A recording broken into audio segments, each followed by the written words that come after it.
Glória a Deus. Nós vamos ler o segundo livro de Crônicas, capítulo 32, a partir do versículo 1. Depois destas coisas e dessa fidelidade, veio Senaqueribe, rei da Assíria, e entrou em Judá, e acampou-se contra as cidades fortes e intentou separá-las para si. Vendo, pois, Ezequias que Senaqueribe vinha, e que o seu rosto era de guerra contra Jerusalém, teve conselho com os seus príncipes e com os seus varões, para que se tapassem as fontes das águas que havia fora da cidade, e eles o ajudaram. Assim, muito povo se ajuntou e tapou todas as fontes, como também o ribeiro que se estendia por meio da terra, e disseram: por que viriam os reis da Síria e achariam tantas águas? E ele se fortificou e edificou todo o muro quebrado até as torres, e levantou o outro muro para fora e fortificou a Milo na cidade de Davi, e fez armas e escudos em abundância. E pôs oficiais de guerra sobre o povo, e ajuntou-se assim na praça da porta da cidade, e falou-lhes ao coração, dizendo: esforçai-vos e tende bom ânimo, não temais, nem vos espanteis por causa do rei da Assíria, nem por causa de toda a multidão que está com ele, porque há um maior conosco do que com ele. Aleluia. Com ele está o braço da carne, mas conosco o Senhor nosso Deus, para nos ajudar e para guerrear as nossas guerras. E o povo descansou nas palavras de Ezequias, rei de Judá. Graças. O pastor já orou. Os irmãos podem sentar. Eu estava lendo essa passagem hoje de manhã, na verdade. Estava lendo essa passagem aqui e Deus falou ao meu coração uma coisa que é uma luta minha, inclusive, tá? E eu vou explicar daqui a pouquinho o porquê, mas é uma coisa que a gente tem que estar sempre procurando reavivar em nossos corações. Porque tudo aquilo que você passa por luta é nessa área que você sabe que precisa ser tratada. Qual é a tua fraqueza? Qual é a tua fraqueza? Cada um de nós tem uma fraqueza. Tem uma área que você é mais vulnerável. Então, nessa passagem aqui, quando os reis viviam em guerra, cada um querendo tomar o estado do outro, cada um querendo tomar a cidade do outro, aquilo que eles viam que era melhor, opa, é aqui que eu quero. Essa cidade aqui tem terra fértil, vamos invadir lá, tomar. Essa cidade tem muitas riquezas, muito despojo de guerras, vamos lá tomar aquela cidade para tomar a riqueza para nós. Hoje não é muito diferente não, só que hoje nem sempre é guerra, mas tem outros tratados, outras coisas que fazem com que as nações continuem pelejando e cada uma querendo crescer. Já que infelizmente querem crescer destruindo outras, Então isso faz parte da natureza humana há muito tempo, desde o começo da terra, desde que houve pecado na terra, há essa batalha. Mas o Senhor ministrou no meu coração o seguinte: quando o rei Ezequias descobriu que o Senaqueribe tinha saído da terra dele com o seu exército e que ele vinha na direção de Jerusalém, aí ele tomou atento. Isso não levou um dia, 2, não, isso levava meses. Ele se formava em guerra em meses, se organizando o exército para atacar uma cidade, mandando espias para ver como era a cidade. E ele percebeu que ele vinha contra Jerusalém. O que ele fez? Ele reuniu o povo dele e falou assim: opa, primeira coisa que nós vamos fazer, vamos tapar as fontes das águas. Porque se eles estão cobiçando, eles vão cobiçar nossa água, nossa terra fértil. Tampam, pegam pedras grandes, colocavam sobre os riachos, corriam para Jerusalém, para que eles não vissem a água que estava entrando em Jerusalém. E aí eu lembrei, desde que eu me converti, eu aprendi que testemunhar é uma coisa importante para a igreja e que edifica vidas. Amém? Amém. Importante quando você recebe uma bênção, você dá um testemunho. Mas também é importante você orar sobre isso. Às vezes a forma de nós taparmos a brecha no tocante a testemunhos não é você deixar de falar, mas você tapar brechas. Como? Como é que eu posso dar o meu testemunho? Peça a Deus sabedoria. Às vezes você está contando uma coisa tão boa que você recebeu, está tão feliz de poder compartilhar aquilo que Deus deu para você. Mas você deve ser prudente. Nem tudo você pode falar, eu consegui, Deus preparou um trabalho, graças a Deus, pronto. Você não precisa dizer qual é o teu cargo, quanto você ganha, quais são os benefícios. Porque isso faz com que algumas pessoas que têm um olhar maligno já fiquem cobiçando e até desejando mal. Não que nós cristãos vamos ter medo do olhar maligno dos outros, da inveja, da cobiça, mas nós temos que ser prudentes. A Bíblia nos ensina a ser prudentes. Você vai dar um testemunho da tua saúde. Olha, Deus me curou. Dê um testemunho da sua saúde, mas ainda assim vigie como você vai dar esse testemunho. Olhe a Deus antes. Peça a Ele sabedoria, peça graça. Ah, Deus te deu um bom casamento, você está feliz com o teu marido, está feliz com a tua esposa. Não fica vendendo o teu marido não, vendendo a tua esposa não.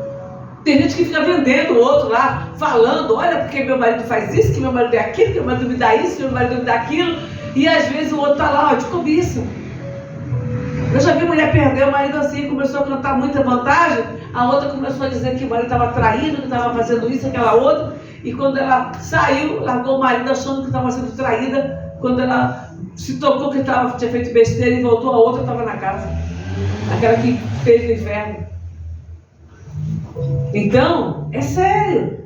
Nós temos que tomar cuidado. Então, sendo aquele... o rei Ezequias teve esse cuidado de tapar as fontes, de mandar arrumar o muro. Ele não podia ver brecha, ele não podia ver espaço, ele não podia cobiçar nada de Jerusalém. E não era para ele olhar pelo muro quebrado ali e ver fraqueza.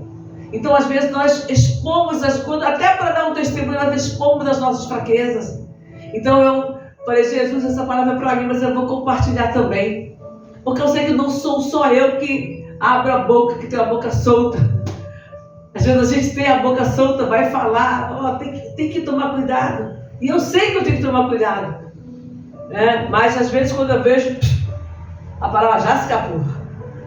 Eu tenho sempre orado, Senhor, põe um guarda na minha boca, coloca um anjo aqui para não falar, nem falar palavras que entristecem, palavras torpes, palavras que podem ferir ou que possam entristecer o coração de Deus, mas também até no testemunho que você vai dar, você tem que estar sempre atento. Deus está suprindo. Não, Deus está suprindo, mas às vezes você não precisa entrar no detalhe de como foi que Deus supriu a tua necessidade. E às vezes a gente quer compartilhar. E tem pessoas com quem você pode compartilhar e a pessoa vai se alegrar. Então, às vezes, até para isso, você tem que ver bem aqui com quem eu posso compartilhar essa minha alegria. Porque é bíblico também. Lembra da mulher que tinha perdido a dracma? Quando ela encontrou a dracma dela, uma dracma. A missionária Adriana pegou esses dias, valeu um dia de trabalho. O que ela fez? Ela reuniu as amigas e fez uma festa.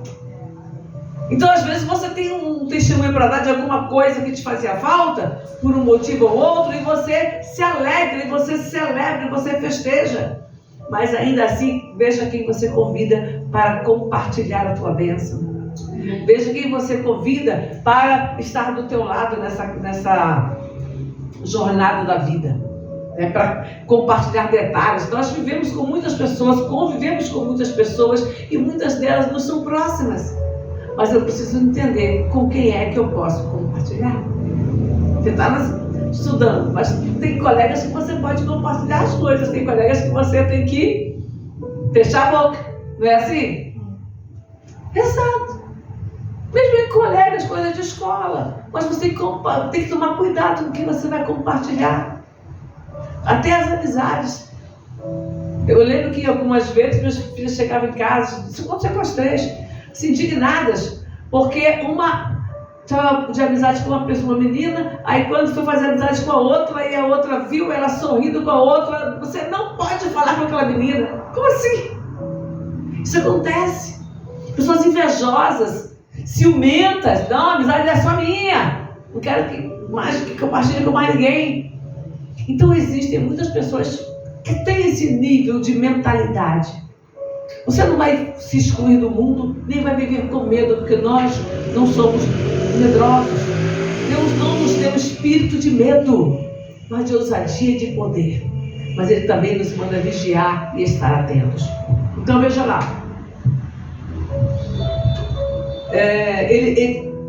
versículo 5, e ele se fortificou e edificou todo o muro quebrado até as torres, e levantou outro muro para fora, e fortificou a Milo, a cidade de Davi, e fez armas e escudos em abundância. Até isso. Qual é a tua arma? Qual é a arma do cristão? Está lá em Efésios, quando fala sobre a armadura de Deus. É a espada do Espírito, é a palavra de Deus, é o escudo da fé. Então você tem que estar sempre bem armado, não para viver atacando as pessoas e destruindo. A arma do cristão são armas de proteção e de defesa também, mas a defesa é na palavra. Você não vai para se defender, matar e destruir ninguém. Você vai usar o escudo da fé para apagar os dardos que as pessoas lançam na tua vida, e você vai usar a palavra para quebrar toda palavra de maldição que vem contra a tua vida, toda palavra que vem para te denegrir, para te destruir, para te colocar para baixo. Você vai usar a palavra de Deus para combater. Amém? Então seja sábio, seja prudente, esteja atento a tudo aquilo que Deus tem a fazer em sua vida. E lembra de uma outra coisa importante: nas guerras, nas batalhas, tanto desse mundo, né, que pertence às questões políticas e geopolíticas, nós temos que entender uma coisa: nós também temos guerras. Você também tem guerra, tem batalha para vencer. Algumas batalhas são totalmente espirituais. São batalhas que você só vai vencer com jejum, com oração, com louvor, com adoração a Deus. Você vai para vencer ali, nos pés da cruz, aos pés da cruz. Mas tem batalhas também que você vai ter que enfrentar e lidar com situações reais. Tem situações que são reais, como eu acabei de falar agora, com uma pessoa que está tentando, de alguma maneira, perturbar a tua vida, te destruir. Você tem que fechar as brechas, você tem que tapar, você tem que ficar atento, tem que se posicionar. E outros você vai só para oração. São aquelas lutas que você tem com pesadelos, lutas que as pessoas têm com... quando você quer fazer alguma coisa, você sente que tudo travou na tua vida. Aí você vai para a oração, que você tem que... Aí não é com ninguém, é você e Deus em oração. Amém? É você e Deus em oração. Tem batalhas que você vence até em sonhos. Já venci batalhas em sonhos, lutando de madrugada, o adversário se levantando, e eu comecei a orar e clamar. Um sonho mesmo, eu repreendia, eu esticava a mão, repreendia. Eu estava vendo o adversário ali. E aí comecei a orar e repreender. Passei uma noite, sabe que você acordar cansada, mas no sonho mesmo o adversário bateu em retirada. Então você tem que lutar. Amém? A gente luta acordado e dormindo. Você pensa que é fácil vida de cristão? Não. A gente luta acordado e dormindo. Mas por que a pessoa está lá fora e não tem essa luta toda? Tem gente que se converte, eu já vi muito testemunho assim, e fala, mas não, é muita batalha, eu vou sair da igreja, porque é muita luta, muita batalha, que isso? Porque lá fora você não precisa lutar, você já está entregue ao adversário, para fazer a vontade dele. Por que ele vai te perturbar? Você já está lá. Ele destrói a tua vida e você nem percebe. Porque para você aquilo ali faz parte do mundo. Agora, quando você está conhecendo a palavra de Deus, quando Deus vai se manifestando a você, quando Deus vai te mostrando o que é uma vida com Deus e qual é o propósito dele para a tua vida, aí o adversário quer roubar isso. Quer roubar a promessa, quer roubar as bênçãos que você tem, e aí você entra em batalha com o adversário. Mas a bênção é que nós temos um Senhor que já o venceu. Amém? Amém. Amém? Amém. Ele já venceu por nós. Agora eu tenho que honrar essa atitude que ele teve por nós, essa vitória dele lá na cruz. A palavra diz que ele venceu a morte e venceu o mal. Então agora eu só tenho que tomar posse, porque é meu direito, é teu direito. Não é pensar somente em glórias nesse mundo, não, mas é compreender o que é o plano de Deus para a tua vida. Qual é o plano de Deus para a tua vida? Para que Deus te chamou? Para Para que Deus chamou você? É só para sentar no banco da igreja? Não. Deus nos chamou com um propósito. Ele tem um propósito na nossa vida. Nem todo mundo presta atenção, nem todo mundo vai entender o propósito de Deus na tua vida. Tem muita gente que não entende. E eu sei muito bem disso. Quantos anos, décadas do Evangelho, quantas pessoas não entendem o propósito de Deus na nossa vida, mas não importa. Você sabe que você está no centro da vontade de Deus? Você sabe que você está fazendo o teu melhor, ainda que você aspire por mais, que você esteja buscando por fazer mais para o Senhor, mas você está ali buscando, lutando, se esforçando, se empenhando. Não preocupa com o outro, não. Meu Deus. Porque Deus, quando Ele chama a gente, Ele não chama assim, publicamente, fala para todo mundo, não. Às vezes Ele até fala. Mas normalmente Deus chama a pessoa no particular, no secreto, e fala com a pessoa. E aí Ele vai mostrando para ela. Quando Deus apareceu para Saulo, Saulo era um homem importante, conhecido, perseguidor dos cristãos. Deus não apareceu para ele quando ele estava numa reunião no Sinédrio. Deus não apareceu para ele quando ele estava no meio dos cristãos, perseguindo eles, e falou para todo mundo ali. Não! Deus chamou ele quando ele estava no caminho de Damasco. Tinha alguns soldados com ele, mas ele estava ali no caminho de Damasco. Ele caiu por terra e as pessoas até viram uma luz, viram alguma coisa ali, mas não conseguiram entender o que ele estava recebendo de Deus. Foi só para os ouvidos dele. E Deus falou também com Ananias, para que Ananias pudesse dar a ele suporte. E só. Depois ele teve que enfrentar tudo. Agora ele enfrentava os cristãos, e enfrentava os romanos, e enfrentava os sacerdotes, os religiosos. Ele teve que lutar com tudo isso. Mas aí Deus foi mostrando qual era o plano através daquilo que ele foi fazendo no seu dia a dia. Então faça o que Deus mandou você fazer, o que Deus te chamou para fazer, porque as pessoas vão começar a enxergar. Não, é só Deus. Só Deus poderia fazer isso usando essa pessoa. E aí as pessoas vão compreender que Deus está contigo através daquilo que você tem realizado. Amém? Porque não é coisa sua.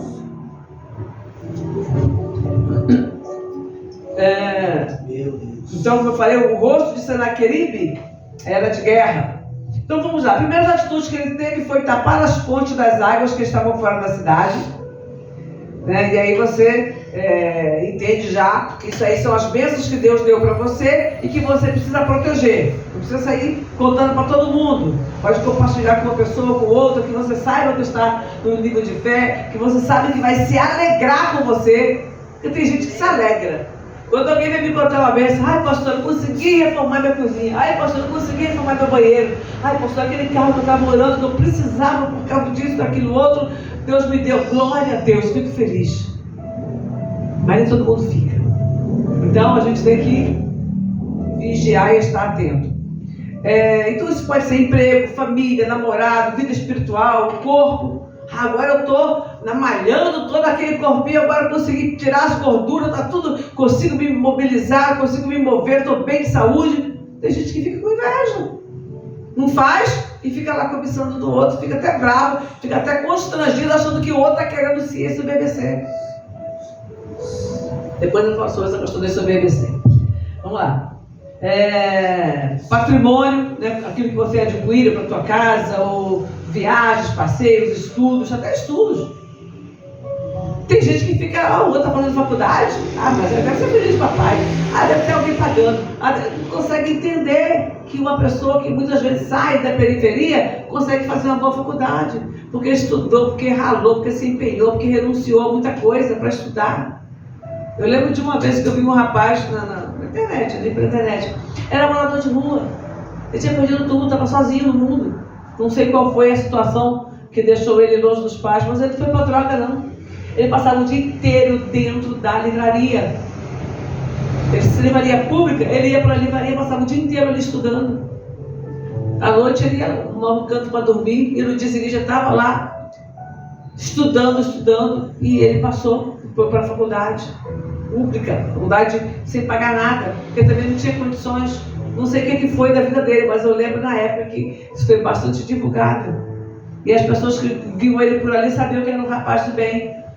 Só que não teve oportunidade, mas ele buscou a oportunidade dele.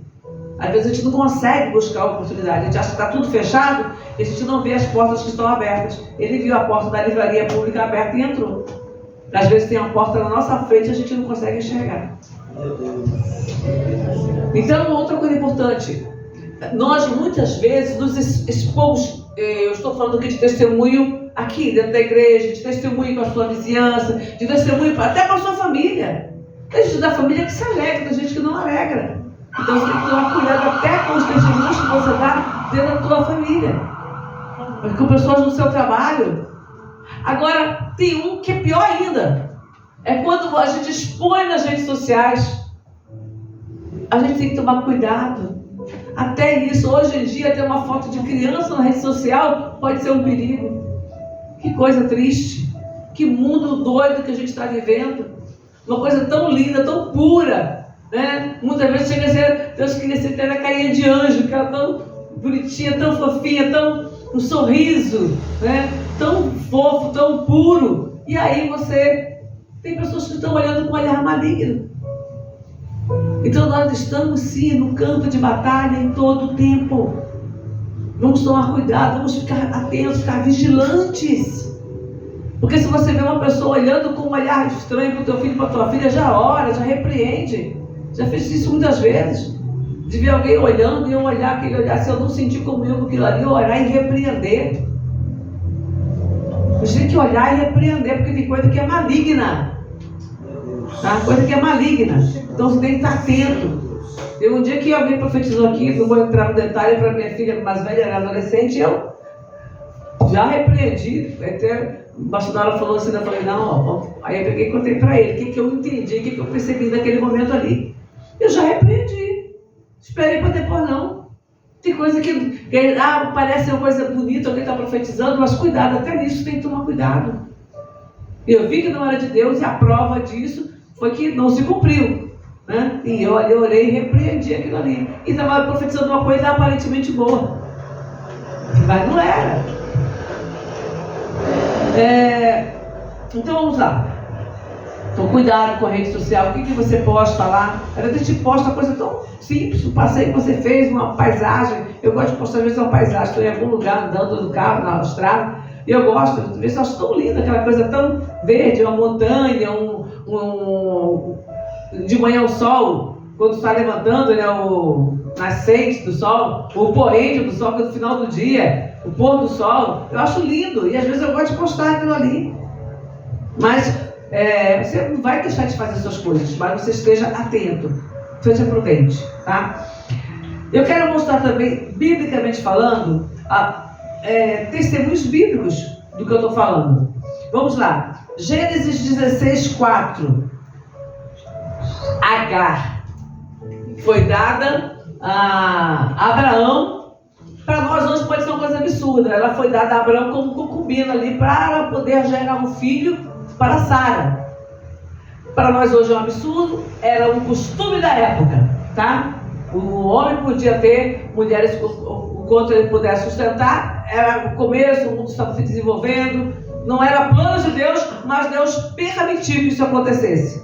Então Sara dá Agar para que Abraão a possuísse e tivesse com ela um filho. Ele tem um filho, e vamos lá, e ele entrou a Agar e ela concebeu. E vendo ela de conceber, ela foi o quê? Sua senhora desprezada aos seus olhos. Ela estava lá, podia falar, puxa vida, olha que bênção, agora vou ser usada para gerar um filho para o meu senhor, para minha senhora. E seria uma honra para ela de qualquer forma, porque ela seria bem tratada também. Ela seria mãe do filho de Abraão, que entre aspas seria o filho da promessa. Eles acreditavam que seria.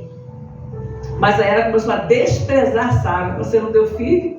Eu dou. Eu sou mais nova que você e agora eu vou ficar com seu marido. Na cabeça dela era isso. E aí Sara foi lá, falou com Abraão, aí despediu a Sara, Agar, grávida. Deus mandou ela se humilhar e voltar. Porque o filho era filho de Abraão, um homem que tinha a bênção de Deus. Não seria ele o filho da promessa, mas ainda assim Deus o abençoou e multiplicou e fez com que ele crescesse e gerasse 12 príncipes. Mas Agar perdeu aquilo que ela poderia, uma posição que ela teria. Teve que ir embora, foi lá para o Egito. De lá armou esposa do filho, o filho ficou longe, cresceu longe do pai. Por quê? Por causa do desprezo que ela teve para com a sua senhora. Ezequias, o próprio rei Ezequias, nós lemos aqui o capítulo 32, vamos passar para o capítulo, vamos ler sobre Ezequias, mas no livro de Isaías, Isaías 39, versículos do 3 ao 6. Então, o profeta Isaías veio ao rei Ezequias e lhe disse: que foi que aqueles homens disseram e de onde vieram a ti?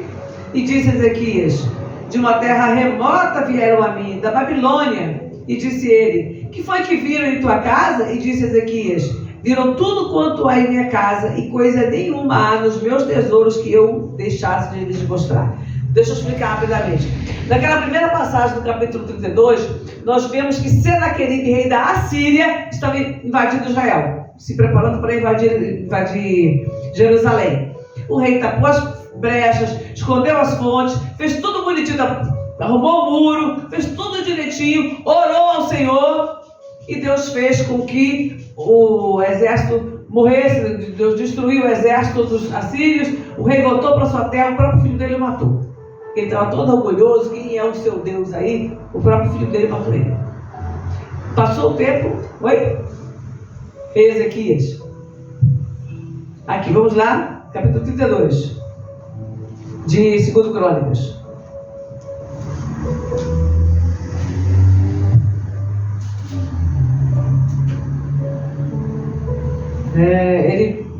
Cadê com isso? Praça forte?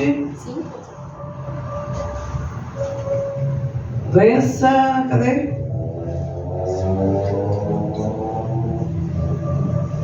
Eu ia ler o texto agora.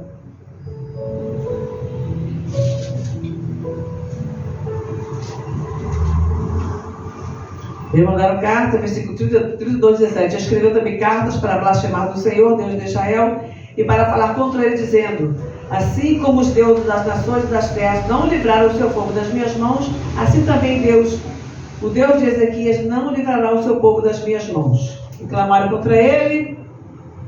Versículo 21. Então o Senhor enviou um anjo que destruiu todos os varões valentes e os príncipes e os chefes do arraial do rei da Síria. E ele tornou com vergonha de rosto a sua terra, e entrando na casa de seu Deus, os mesmos que descenderam dele o mataram à minha espada.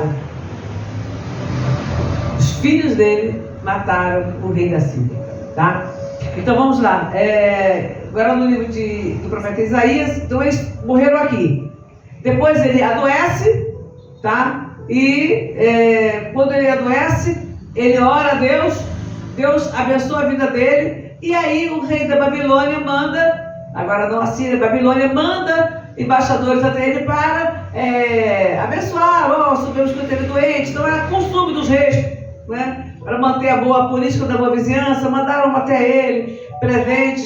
Só que dessa vez ele não foi prudente.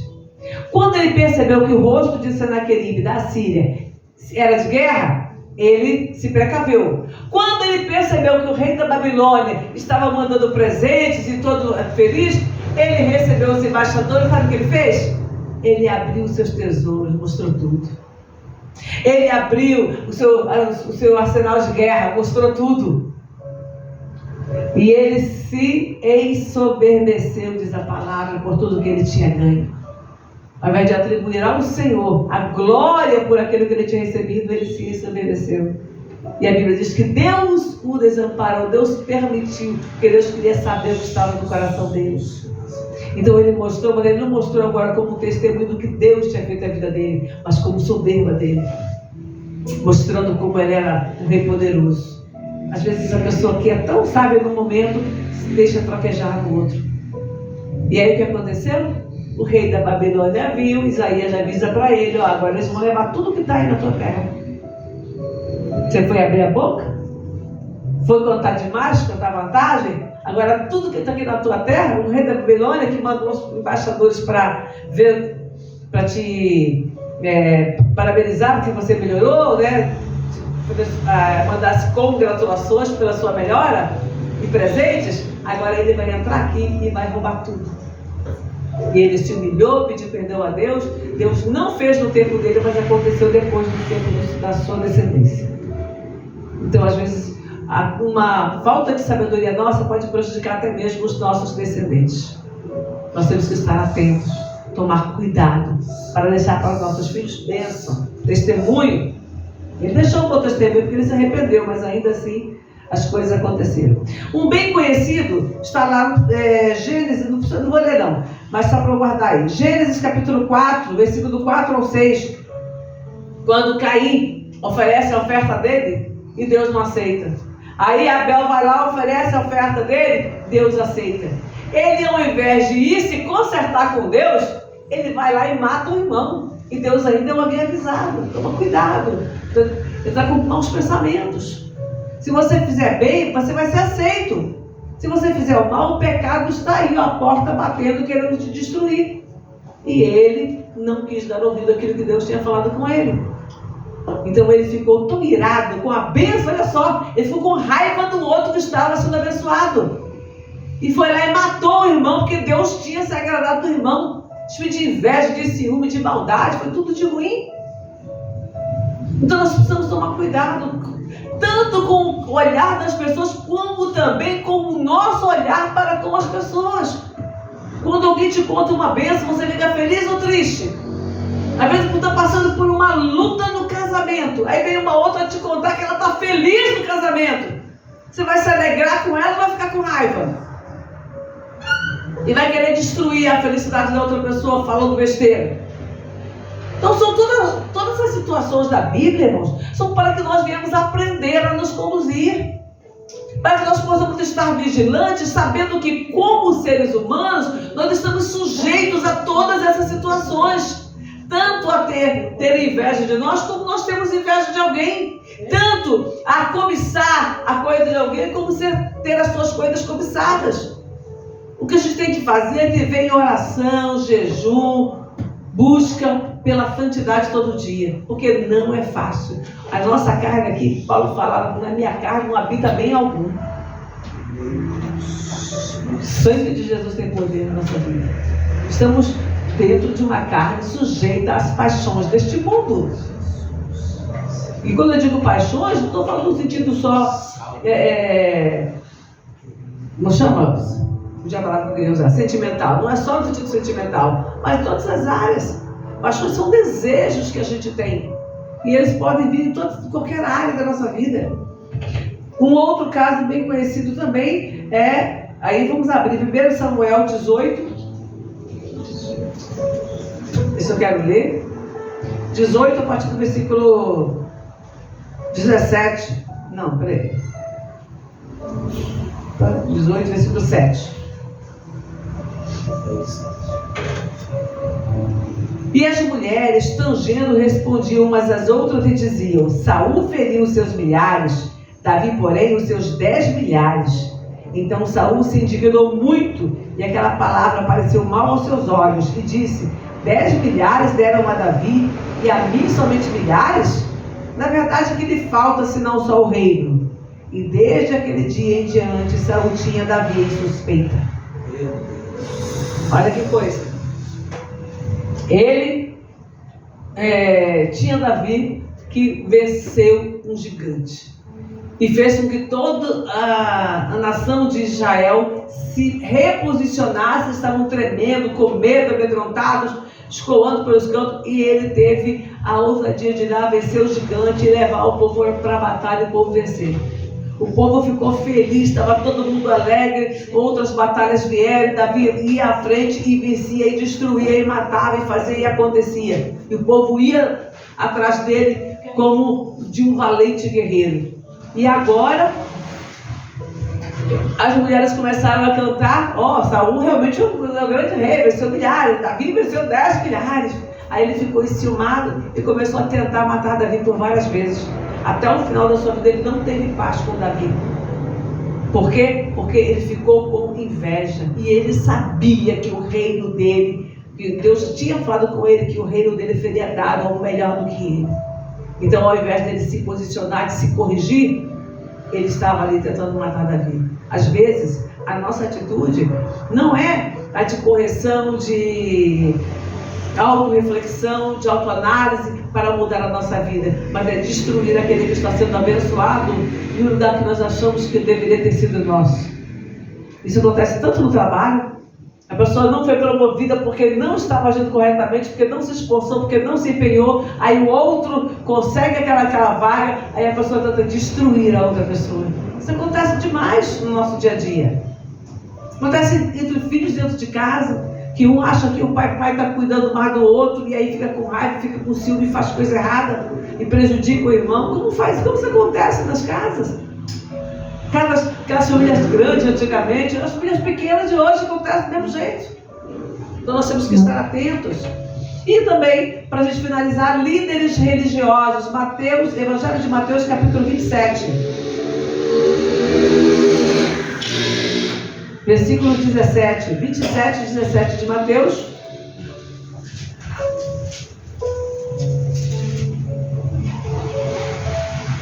Portanto, estando eles reunidos, disse-lhes Pilato: qual quereis que vos solte? Barrabás ou Jesus, chamado Cristo? Versículo 18. Porque sabia que por inveja o haviam entregado. Pilato não era judeu. Ele não estava ali, não era um seguidor nem de Cristo e nem dos religiosos.